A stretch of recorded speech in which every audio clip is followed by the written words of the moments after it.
welcome to week 3 in my game dev vlog series for my upcoming game, Kart Racer.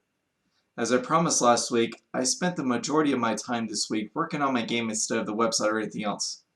But before I dig into what I was able to accomplish throughout this week, I wanted to give a big shout out to Kyle, who's been killing it on his own development logs for an upcoming project that we hope to be able to release later this year.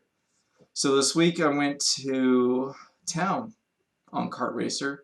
I spent the first day of this week trying to tweak my animations for the player character. I got some really great feedback from fellow game dev, Artindi, on YouTube here, about ways to improve my animation for the game, which I took to heart, and I made it my goal to improve upon it early in the week.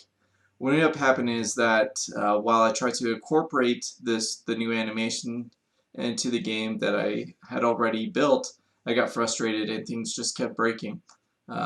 So I scratched the project entirely and started over.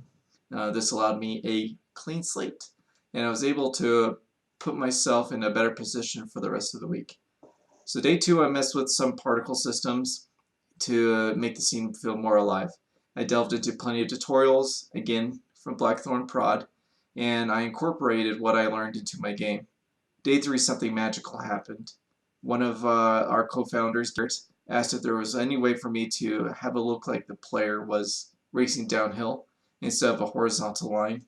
I was really struggling with how I was going to resolve this problem, but after watching some tutorials that was going to make the process just seem overcomplicated, I did a little bit of experimenting on my own, and I discovered that if I rotated the camera on the Z-axis, that it would deliver the effect that I was looking for, and the world rejoiced. Also on day 3, I worked on a collision detection system, introducing an array of obstacles in a spawn manager. Day 4 is when I finally had a good demo going. I created a scoring mechanism as well as a life counter. I was at this point felt confident about showing off my bare bones project, and Kyle and I even played around with it while testing on his iPhone.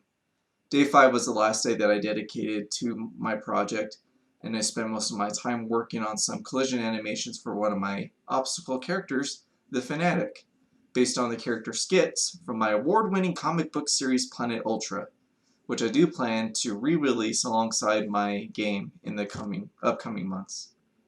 Day 6 was spent at Salt Lake Gaming Con, where I got to meet a bunch of other indie game developers, and I played several of their games.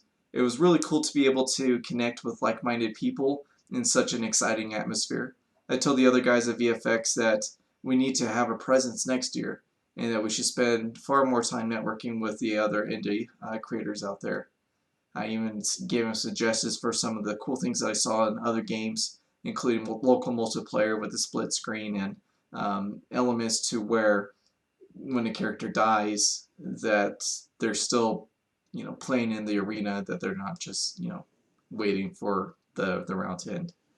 So now after GameCon, I wrote a review for one of the projects that I really enjoyed, Thunder Rally by Typical Entertainment. Link to that article is in the description.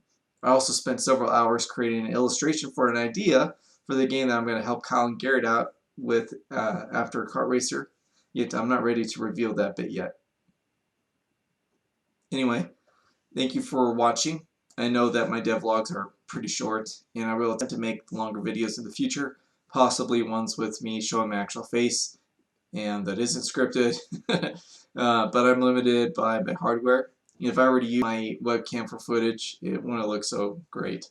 So thanks again, stay tuned for more, and give us a thumbs up if you desire, and subscribe. Thanks. See you next week.